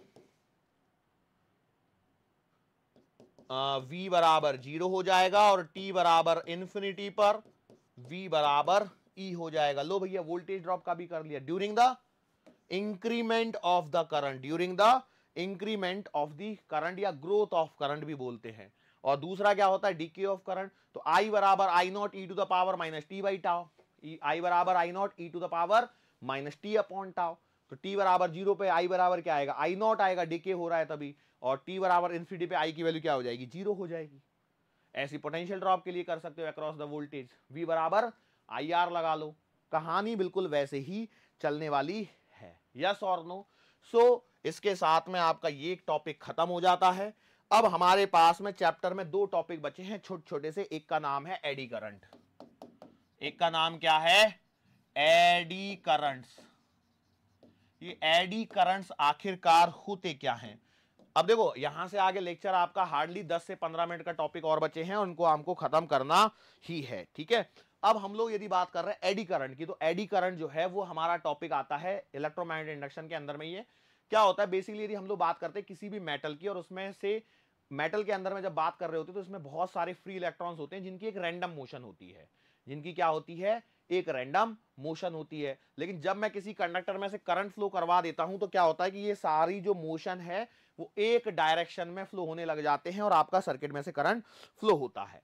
लेकिन यदि हमारे पास में कोई मेटल का टुकड़ा है, इफ कोई हमारे पास में मेटल का एक टुकड़ा है और इसे एक चेंजिंग या टाइम वेरिंग मैग्नेटिक फील्ड के अंदर में रखा गया है, मैग्नेटिक फील्ड के अंदर में रखा गया है, मतलब इससे पास होने वाला एक मैग्नेटिक फ्लक्स जो है वो कंटिन्यूअसली यदि चेंज हो रहा है, तो आपके जो इलेक्ट्रॉनों की जो मोशन है, जो फ्री इलेक्ट्रॉन थे, इनकी मोशन में क्या होता है, फर्क पड़ता है। बेसिकली क्या करते हैं, ये इलेक्ट्रॉन्स जो हैं एक सर्कुलर लूप में घूमने लगते हैं, और जब ये सर्कुलर लूप में घूमने लगते हैं तो एक सर्कुलर करंट का आकार ले लेते हैं, और सर्कुलर करंट जो ये बनता है इसे ही हम लोग कहते हैं एडी करंट। पॉइंट को समझिए, क्या हो रहा है कि जब आप मेटल के किसी एक पीस को चेंजिंग मैग्नेटिक फील्ड में रखते हैं, तो यदि जब तक मैग्नेटिक फील्ड में नहीं रखा है तब तक आपके जो मेटल के अंदर में जो इलेक्ट्रॉन्स हैं वो एक फ्री मोशन का अपनी मोशन के लिए फ्री हैं। लेकिन जब आप उसे किसी सर्किट में लगा दे, तो मतलब उसमें करंट फ्लो करा दे, तो ये सारे इलेक्ट्रॉन एक ही डायरेक्शन में फ्लो करने लगते हैं। करंट इलेक्ट्रिसिटी का पहला दूसरा लेक्चर, बेसिक कॉन्सेप्ट। लेकिन यदि मैं उसे टाइम वेरिंग मैग्नेटिक फील्ड या एक चेंजिंग मैग्नेटिक फील्ड में रखता हूं, जहां से पास होने वाला फ्लक्स आपका कंसिस्टेंटली क्या हो रहा है, चेंज हो रहा है, तो उस स्थिति में क्या होता है कि ये जो फ्री इलेक्ट्रॉन है जो सरफेस पर अवेलेबल है, ये क्या करते हैं कि भैया ये एक सर्कुलर मैनर में घूमने लगते हैं because of this magnetic field. क्यों ऐसा होता है, तो आप जानते हो कि जब आपके पास में कहीं एक मैग्नेटिक फील्ड प्रेजेंट है और यदि आपका एक चार्ज पार्टिकल यहां पर क्यू चार्ज पार्टिकल यदि v स्पीड से इस परपेंडिकुलर मैग्नेटिक फील्ड में एंटर करता है, तो ये एक सर्कुलर पाथ बनाने लगता है जिसकी रेडियस r बराबर mv अपॉन क्यू भी होती है। ये सब पढ़ा हुआ है। तो भैया बेसिकली यदि मेटल का पीस है तो उसमें इलेक्ट्रॉन्स तो हैं, और सिंस ये मैग्नेटिक फील्ड कंटिन्यूअसली क्या हो रहा है, चेंज हो रहा है, और अब यहां पर यदि इस मैग्नेटिक फील्ड को यदि परपेंडिकुलर लिया गया है मान लो, तो क्या होने लगेगा कि ये जो सरफेस के जो इलेक्ट्रॉन्स हैं वो इस मैग्नेटिक फील्ड के कारण हम लोग बोलेंगे कि यदि ये चार्ज पार्टिकल को भेजा गया होता तो ये मैग्नेटिक फील्ड के अंदर सर्कल लगा के आता था, लेकिन सिंस यहां पर मैग्नेटिक फ्लक्स उससे चेंज हो रहा, तो ये इलेक्ट्रॉन जहां पर प्रेजेंट हैं वहीं पर वो सर्कुलर मोशन करने लगते हैं, और जब ये सर्कुलर मोशन करेंगे, मान के चलिए मैंने टाइम मैग्नेटिक फील्ड को बढ़ाया है या घटाया है, तो उसी के अकॉर्डिंगली ये क्या करेंगे, इस सर्कुलर लूप का फॉर्मेशन करेंगे, और सिंस यहां पर चार्ज आपका सर्कुलर मैनर में फ्लो हो रहा है, तो यहां पर एक सर्कुलर मैनर का करंट फ्लो होने लगता है, और इस सर्कुलर मैनर के करंट को हम लोग एडी करंट कहते हैं, क्योंकि एडी करंट, एडी जो है वो अपने यहां की तो टर्मिनोलॉजी है नहीं, वहां पे वर्लपूल जैसी सिचुएशन बनती है जिसे एडी कहा जाता है, तो इसलिए इन करंट को भी एडी करंट नाम दिया गया है। ठीक है, अब इसको हम लोग यदि समझना चाहते हैं, हम लोग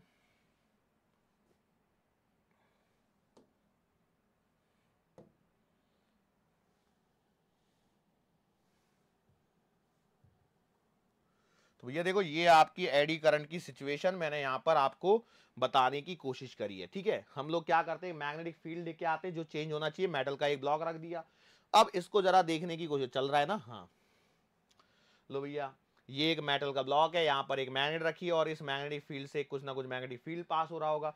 अब मैंने इसको क्या कर दिया, वेरी कर दिया, अब ऐसे इसको घुमा रहा हूं तो इसके कारण क्या हो रहा है, इससे एसोसिएटेड फ्लक्स भी आपका कंटिन्यूअसली चेंज हो रहा है। तो मैं जरा व्यू दिखाते हैं, व्यू को बदलते हैं, तो भैया देखो व्यू को बदलने पर आप क्या पाते हो कि इसके ऊपर में देखो ये मेटल का सरफेस का ब्लॉक है, ये आपकी मैग्नेट है जो क्या कर रही है, अभी ऑसिलेशन करवा रहे हैं, हालांकि इसका भी टाइम पीरियड पूछा जा सकता है, टी बराबर 2 pi under the root of I upon M B, जो हम लोग छोड़ो इसको, यहां पर इसके कारण अब देखो, अब इस पे सरफेस पे जरा ऑब्जर्व करते हैं तो क्या होने लगता है, ये जो इलेक्ट्रॉन्स है ना, देखो ये इस मैग्नेटिक फील्ड के कारण, देखो ये मैग्नेटिक फील्ड आ गया which is perpendicular to this surface, तो ये जो इलेक्ट्रॉन्स हैं, ये जो चार्ज पार्टिकल है, ये एक सर्कुलर मैनर में घूमने लगते हैं, और ये जो सर्कुलर मैनर में घूम रहे हैं, देखो ये सर्कल में घूम रहे हैं, ये आपको सर्कल में घूमते हुए नजर आ रहे हैं, तो इस सर्कल में घूमने के कारण यहां पर एक एडी करंट आ जाता है। बस इतनी सी कहानी है और कुछ भी नहीं है, किसकी, इस एडी करंट की। कहां पहुंच गया मैं, ओके चलो। अब इस एडी करंट के कुछ एप्लीकेशंस हैं जो आपको पता होने चाहिए, लेकिन एडी करंट के एप्लीकेशन से भी ज्यादा हम लोग एक पॉइंट और डिस्कस करते हैं, हालांकि जो मैं इसमें नहीं दिखा पाया हूं वो चीजों को समझिए। क्या है, मान के चलिए आपके पास में एक मैग्नेटिक नॉर्थ पोल और साउथ पोल है, और इसके बीच में मान के चलो हमारे पास में एक कॉपर की एक प्लेट है जिसको मैंने ऐसे लटका दिया, और इसको क्या करवा रहा हूं, ऑसिलेशन करवा रहा हूं। जो आपकी एनसीईआरटी की बुक के अंदर में जाके जब देखेंगे, जिन्होंने एनसीईआरटी को खोल के देखा होगा ना, उन्हें इन चीजों के बारे में पता होगा। पेज नंबर तो मुझे भी मालूम नहीं है, लेकिन यहां पर एक ऐसी सिचुएशन होगी, नॉर्थ पोल और साउथ पोल के बीच में मैंने क्या किया, एक कॉपर की प्लेट को ये करवाया, क्या करवाया, ऑसिलेशन करवाया। क्या करवाया बेटा, एक ऑसिलेशन करवाया। तो क्या होता है कि हम लोग पाते हैं यहां पर कि इस कॉपर की प्लेट के जो ऑसिलेशंस हैं वो स्लोली डिक्रीज होने लगते हैं। कॉपर की प्लेट के जो ऑसिलेशंस हैं वो स्लोली क्या होने लगते हैं, डिक्रीज होने लगते हैं, और ये स्लोली डिक्रीज हो रहे हैं। इसके पीछे का रीजन है एडी करंट का फॉर्मेशन, एडी करंट का फॉर्मेशन। तो यदि एडी करंट यहां पर आ रहा है, इसके कारण ये सिचुएशन यहां पर बन रही है। मान के चलो यदि मैं इसमें क्या कर देता हूं, ऐसे होल्स कर देता हूं, ठीक है, इस कॉपर की प्लेट में क्या कर दिया, होल्स कर दिए, और हम लोग वापस से यदि इसी काम को करते हैं तो क्या पाते हैं हम लोग कि अब जो एम्पलीट्यूड डिक्रीज हो रहा है वो पहले की तुलना में स्लो हो रहा है। एक बात समझिए, पहले मैंने north pole south pole magnetic ले लिया और इसमें कॉपर को ये कर दिया, तो ये नॉर्थ पोल साउथ पोल, यहां से एक मैग्नेटिक फ्लक्स पास हो रहा है। अब यदि मैं इसको ऑसिलेट करवा रहा हूं तो यहां से क्या हो रहा है, इस कॉपर की प्लेट में से फ्लक्स पास हो रहा है, फ्लक्स पास हो रहा है which is continuously changing, which is continuously changing. अब यदि कंटिन्यूअसली चेंज हो रहा है तो यहां पर एडी करंट का फॉर्मेशन होगा, और एडी करंट का फॉर्मेशन किस प्रकार से होगा कि भैया ये इसके ऑसिलेशन को डिक्रीज करेगा। लेकिन यदि मैं इसमें होल्स कर देता हूं तो होल्स करने से फर्क क्या पड़ता है, होल्स करने से होता यह है कि ये जो मान चलिए एक छोटा सा इलेक्ट्रॉन है तो इसको बड़ा चक्कर लगाना पड़ेगा। क्यों, क्योंकि ये होल के बीच में से तो निकलेंगे नहीं, भाई बीच में यदि होल कर दिया है तो इलेक्ट्रॉन थोड़ी यहां से ऐसे करके यहां पे घूम जाएगा, नहीं, वहां पे जगह खाली नहीं है, तो खाली नहीं है तो इलेक्ट्रॉन को लंबे चक्कर लगाने पड़ते हैं, और जब इलेक्ट्रॉन को लंबे चक्कर लगाने पड़ते हैं तो ये जो इसमें करंट इंड्यूस करेगा वो कुछ इस प्रकार से होगा कि वो पहले की तुलना में कम इफेक्ट देगा। तो इसके कारण यहां पर हम लोग क्या कहेंगे कि ऑसिलेशन की जो एम्पलीट्यूड है वो अभी भी डिक्रीज होगा, बट पहले की तुलना में कम डिक्रीज होगा। ये क्वेश्चन है और कुछ नहीं है, ठीक है, क्वेश्चन था जिसको मैंने डायरेक्टली आपको एक्सप्लेन किया है। अब ये जो एडी करंट है इसका हम लोगों को क्या चाहिए होता है, एप्लीकेशन वाला पार्ट। एप्लीकेशन वाले पार्ट की यदि मैं बात करता हूं तो कहां कहां पर एप्लीकेशन है, तो ये देखो एडी करंट से हम लोग यहां पर क्या कर रहे हैं, कॉमन सेंस सोचिए, मैं इसको रोकने की कोशिश कर रहा हूं, ठीक है। Amplitudes what, amplitude decreases. यदि एम्पलीट्यूड डिक्रीज हो रहा है तो बिल्कुल यही कॉन्सेप्ट कहां कहां पर यूज होता है, आप समझिए।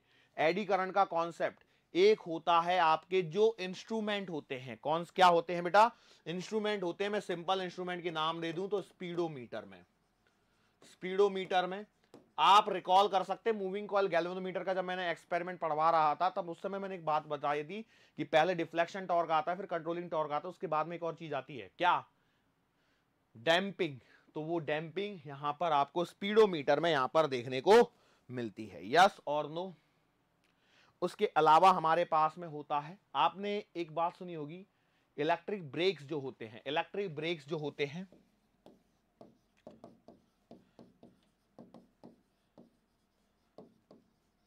इलेक्ट्रिक ब्रेक्स में भी सेम यही एडी करंट का कॉन्सेप्ट लगता है। देखो क्या होता है, आपकी जो रेल गाड़ी होती है या कोई भी जो है ये इस प्रकार से चल रही होती है पटरियों के ऊपर, वहां पे पहिए घूम रहे होते हैं।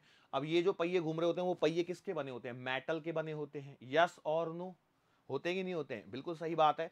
और जब ये यहां पर ब्रेक अप्लाई करते हैं तो ब्रेक अप्लाई करते हैं तो क्या होता है, करंट चेंज होता है। बिल्कुल सेम प्रोसेस है, बिल्कुल वैसे ही है जैसे यहां पर हम लोग बता रहे हैं। मेनली क्या हो रहा है कि वहां पर ये जो दो पहिए हैं वो एक एक्सल पर रोटेट हो रहे हैं, तो इनको हम लोगों को क्या करना है, रोकना है, बस यही तो कहानी है ब्रेक की। तो इलेक्ट्रिक ब्रेक में भी यही कॉन्सेप्ट यूज होता है। और यदि आप रिकॉल कर सकते हो, देखो बहुत सारी चीजें होती हैं हमारे पास में। एक और एग्जांपल जो मुझे याद आ रहा है वो है इंडक्शन फर्नेस। इंडक्शन फर्नेस क्योंकि देखो होता क्या है कि जब ये चीजें हो रही होती हैं तो यहाँ पर हीट प्रोड्यूस होती है, एडी करंट के कारण क्या होता है, हीट प्रोड्यूस होती है। तो उस हीट का यूज हम लोग करते हैं बहुत सारी चीजों को गर्म करने में। तो ये एक एप्लीकेशन वाला पॉइंट है।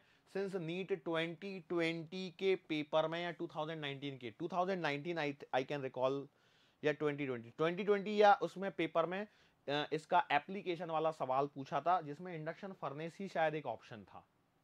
मैं शायद इसलिए बोल रहा हूँ कि मुझे एग्जैक्टली वो क्वेश्चन याद अभी नहीं आ रहा है, लेकिन सिंस मैंने देखो 2019, 18, 17, 20 के एक्सप्लेनेशन किए हुए हैं, तो इसलिए मुझे पता है कि कहीं ना कहीं ये क्वेश्चन मेरा पढ़ा हुआ है करके। ठीक है, ओके, श्योर है। अब इसके पश्चात हमारे पास में एक लास्ट पॉइंट आता है, जिसे हम लोग कहते हैं एसी जनरेटर। अब देखो एसी जनरेटर, अब देखो इसमें ज्यादा पढ़ने लायक कुछ है नहीं। एसी जनरेटर कंस्ट्रक्शन वगैरह ये सारे पॉइंट्स यहां पर आपको पूछे जाने वाले तो है नहीं कि भैया कि आप बताओ कि एसी जनरेटर का कंस्ट्रक्शन कैसा है, क्या है।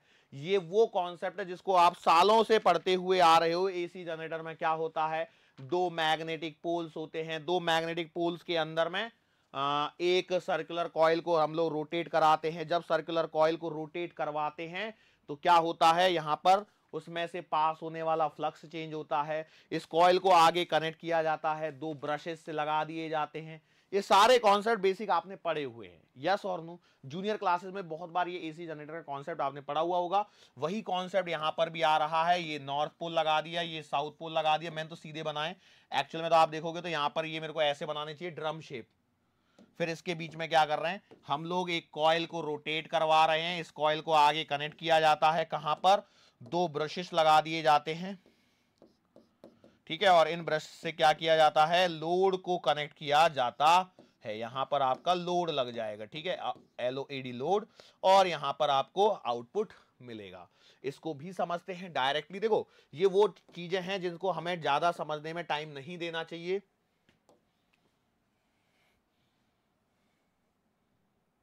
कहां गया,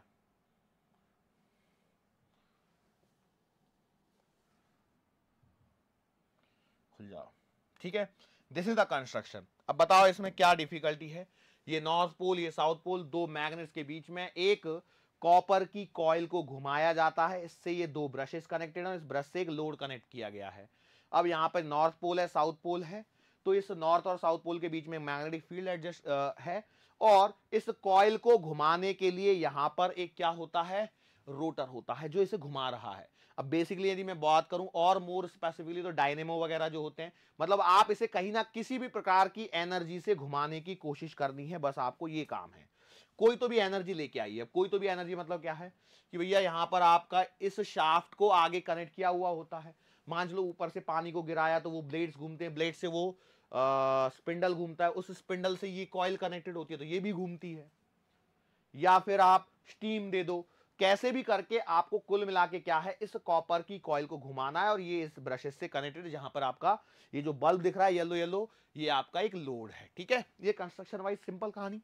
अब यहां पर देखिए इस समय इसका जो एरिया है, और थोड़ा सा प्ले करता हूं, रुको, चालू हुआ ना, हाँ। तो इसका एरिया और मैग्नेटिक फील्ड के बीच में देखिए क्या सिचुएशन है। ये मैग्नेटिक फील्ड और ये इधर में इसका एरिया है। तो इस समय इसका फ्लक्स क्या है, 0 है। वैसे देखा जाए तो अब ये कॉइल जो है, इस कॉइल में से पास होने वाला मैग्नेटिक फील्ड क्या होगा, कंसिस्टेंटली चेंज होगा। और चेंज होगा तो यहां पर क्या होगा, एक ईएमएफ इंड्यूस होगा। मैंने इसको रोटेट किया तो देखो जब ये घूम रहा है तो कंटिन्यूअसली इस फ्लक्स को क्या कर रहा है, पास कर रहा है, चेंज कर रहा है। मतलब इसमें से पास होने वाला फ्लक्स क्या हो रहा है, कंटिन्यूअसली चेंज हो रहा है। तो इसके कारण यहां पर एक ईएमएफ इंड्यूस होता है। सिंस आपने सर्किट को कंप्लीट किया है तो आपका यहां पर एक करंट फ्लो होने लगेगा, और इस करंट के कारण यहां पर देखिए बल्ब ग्लो कर रहा है। थोड़ी सी चमक बढ़ती हुई ना आपको नजर आ गई होगी, आपको वीडियो में भी देखते रहे। अब देखो ये रुक जाएगा तो क्या होने लगेगा कि बल्ब धीरे धीरे धीरे धीरे डिम होके यहां पर बल्ब बंद हो जाएगा। तो आपको इफेक्ट यहां पर देखने को मिलेगा मेरे अंगूठे के पास में, जहां पर मैंने हाथ को दिखाया है। चाहिए तो मैं क्या करता हूं, इसको थोड़ा सा पीछे लेके आता हूं। बल्ब जला कि नहीं जला, ओके, जलने से पहले थोड़ा सा और, हाँ ठीक है। कौन सा फर्क पड़ रहा है, 5 मिनट की बात है। देखो बल्ब नहीं जल रहा है। अब इसको घुमाएंगे, जब हम लोग घुमाएंगे तो घुमाने पर क्या होगा, घुमाने से ये घूमने लगेगा तो धीरे धीरे देखो यहां पर क्या हो रहा है, ये जब घूम रहा है तो इसमें से पास होने वाला मैग्नेटिक फ्लक्स कंटिन्यूअसली चेंज हो रहा है, और जब मैग्नेटिक फ्लक्स कंटिन्यूअसली चेंज हो रहा है तो इसके कारण यहां पर एक ईएमएफ इंड्यूस हो रहा है, ईएमएफ इंड्यूस होने के कारण इसमें से करंट फ्लो हो रहा है, करंट फ्लो हो रहा है तो भैया यहां पर ये आपका बल्ब जलते हुए आपको नजर आ चुका होगा। जब इसकी स्पीड को कम करेंगे धीरे धीरे धीरे धीरे रुकेगा, रुकेगा मतलब ये बल्ब जलना धीरे धीरे कम होगा और धीरे धीरे ये बल्ब का जलना भी बंद हो जाएगा। यस और नो, बोलो यस और नो। तो आपने बोला बिल्कुल सही बात है। इस कहानी को बेटा यहां पर बताने की कोशिश करी गई है। मनोजा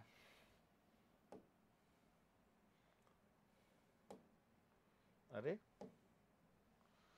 ठीक है, अब इस कहानी में बात यह है कि भैया जो टोटल फ्लक्स है आपका एन फाई, जो आपका टोटल फ्लक्स है ये कितना आने वाला है और कैसे हम लोग यहां पर बात करेंगे।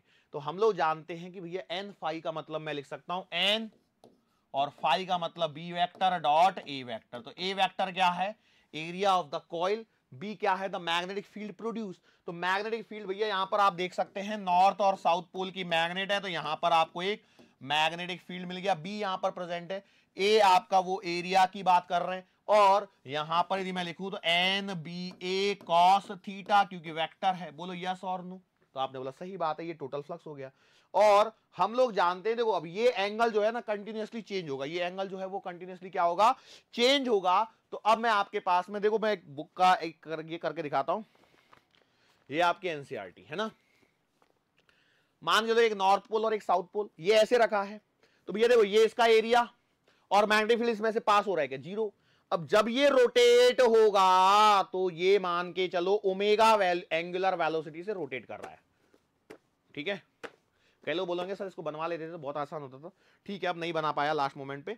तो अभी इस समय फ्लक्स जीरो है, जब ये रोटेट होगा तो मैंने माना कि इसको घुमाने वाला कौन है, वो जो डायनामो जिसके ऊपर पानी गिर रहा था या कुछ तो भी मान लो जो घुमा रहा है इसे, ठीक है, एक मैकेनिकल एनर्जी से हम लोग इसे रोटेट कर रहे हैं। तो वो जो मैकेनिकल एनर्जी है बेसिकली वही आपकी इलेक्ट्रिकल एनर्जी में कन्वर्ट हो रही है। कोई ऐसा नहीं कि यहां पे आपने कुछ प्रोड्यूस कर दिया, आपने कोयला जलाया तो उस फ्यूल बर्न हुआ तो वही एनर्जी यहां पर घूम फिर के काम में आ रही है, यस और नो। तो एनर्जी के कारण ये घूमा, तो मैंने माना कि ये घूमने की जो रफ्तार है इसकी ये है ओमेगा, ओमेगा एंगुलर वेलोसिटी से घूम रहा है। तो भैया टाइम टी में ये एंगल कितना बनाएगा, थीटा बनाएगा। यदि टाइम टी में ये थीटा एंगल बनाया तो theta will be equal to what, omega into t. Omega क्या होगा, थीटा अपॉन टी, कॉन्सेप्ट वही है सर्कुलर मोशन वाले। तो अब मैंने क्या बोला, जब ये ऐसे होगा तो पहले फ्लक्स जीरो, अब क्या होगा मैक्सिमम फ्लक्स पास हुआ फिर फ्लक्स डिक्रीज होगा, यस और नो। तो फ्लक्स यदि कंटिन्यूअसली चेंज हो रहा है तो भैया हम लोग जानते हैं एक ईएमएफ इंड्यूस हो जाएगा, और वो ईएमएफ कितना होगा, ई बराबर d phi by d t, और d phi by d t का मतलब है ई बराबर d by d t of N B A cos omega t. ध्यान रखना मैंने कॉस ओमेगा टी लिया, क्यों, थीटा की जगह ओमेगा टी लिखूंगा भाई, ओमेगा एंगुलर वेलोसिटी थीटा का रिलेशन ओमेगा टी आएगा, इसको डिफरेंशिएट कर दीजिए।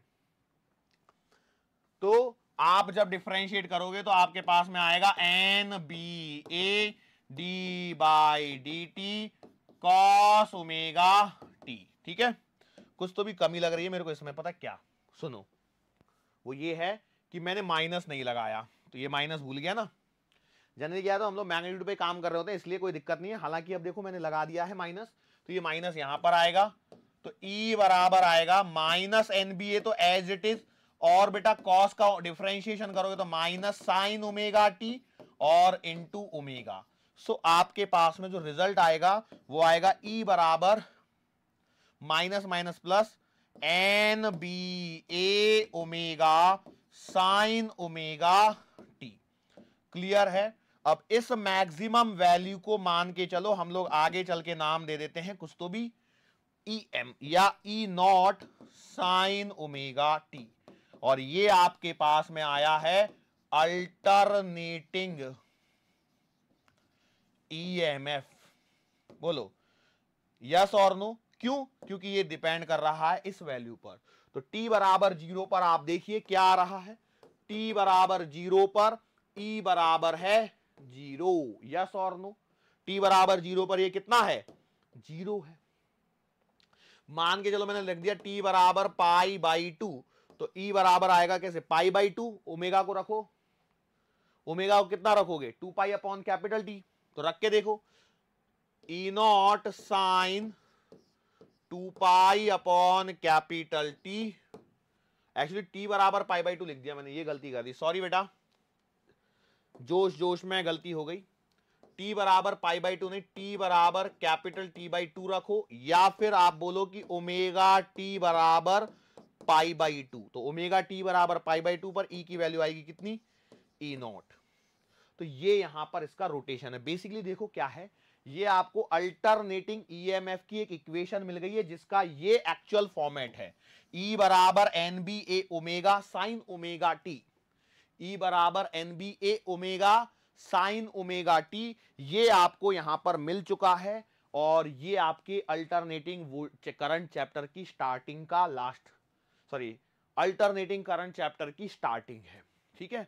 इसका जो ग्राफ हमारे पास में बनता है, उस ग्राफ को मैं एक बार आपको दिखा देता हूं ताकि आपको भी ऐसा लगे कि भैया हमने सब कुछ सीख लिया, ठीक है। देखो ये आपका ग्राफ के लिए यहां पर किया गया अरेंजमेंट है। देखो t बराबर 0 पर यदि मैं ऐसा मान लेता हूं, ठीक है ना, तो आपका अब देखो बेसिकली क्या हो रहा है ना, सिचुएशन वो है जो घूमने वाली है। तो आपका ईएमएफ शुरुआत में तो 0 ही रहने वाला है, तो आपका इंड्यूस ईएमएफ और यहां पर टाइम के बीच में ग्राफ है, और टाइम को आगे थीटा से रिलेट किया गया है, जो आपको इस चैप्टर में कम समझ में आएगा, अल्टरनेटिंग करंट में ज्यादा समझ में आएगा। तो अब देखो मैं जब इसको घुमा रहा हूं तो यहां पर ये इस प्रकार से इंड्यूस ईएमएफ क्या हो रहा है, चेंज हो रहा है, जिसको आपको चैप्टर आपका एनसीआर, ये रुक गया क्या बीच में, अच्छा रुका नहीं है, वो बता रहा है कि भैया किस प्रकार से वैल्यूज चेंज हो रही हैं, टी बराबर T by 4, T by 2, 3t by 4 and capital T, that is the time period. तो देखो एक पूरा चक्कर लगने पर ये ग्राफ क्या हो जाएगा आपका, कंप्लीट हो जाएगा, yes. So that is the graph, ये साइनोसॉइडल बना हुआ है, और हमारे पास में जो इक्वेशन आती है वो यही वाली इक्वेशन आती है।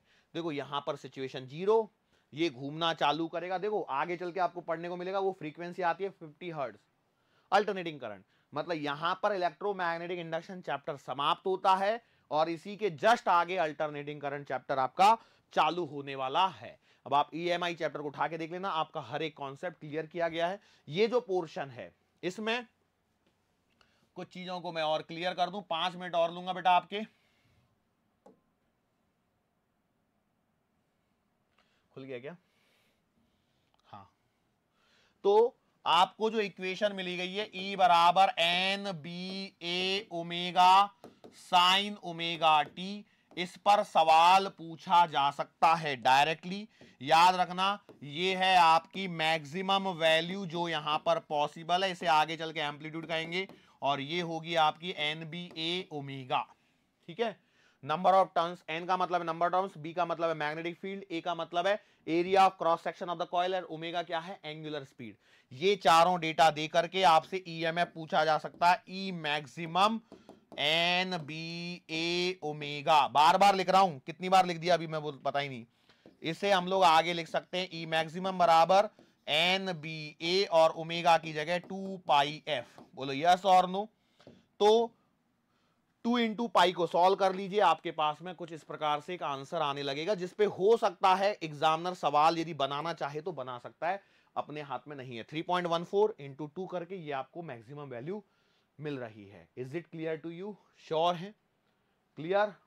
सो आपके पास में जो इक्वेशन चली है इसको हम लोग ई बराबर ई नॉट साइन ओमेगा टी लेंगे, and this will be the starting of alternating current chapter